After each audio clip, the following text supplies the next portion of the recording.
નમસ્તે. આજે આપણે બનાવશું ચોરી અને બટાકાનું શાક. ચોરી અને બટાકાના શાક માટે સૌપ્રથમ આપણે ચોરી અને બટાકાને ઝીણા ઝીણા સુધારી લઈશું. ત્યારબાદ એક પેન લઈશું. પેનમાં તેલ નાખીશું. તેલ ગરમ થઈ જાય ત્યારબાદ એમાં રાઈ અને જીરાથી એનો વઘાર કરીશું. થોડીક હિંગ પણ એડ કરવાની.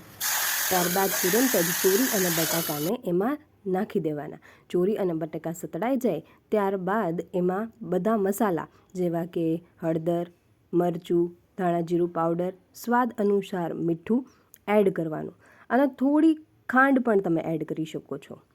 ખાંડ ઓપ્શનલ છે. જો તમારે ન ખાવી હોય તો તમે સ્કીપ પણ કરી શકો છો.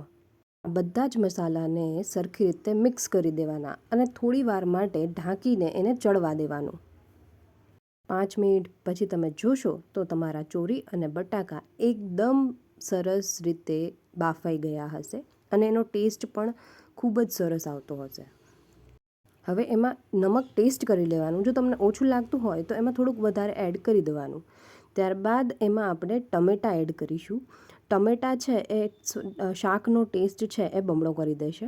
હવે સૌથી છેલ્લે ટમેટાં એડ કરવાના. ટમેટાં એડ કરી અને ત્યારબાદ ગરમ મસાલો અને થોડુંક ધાણા જીરું પાવડર એડ કરવાના.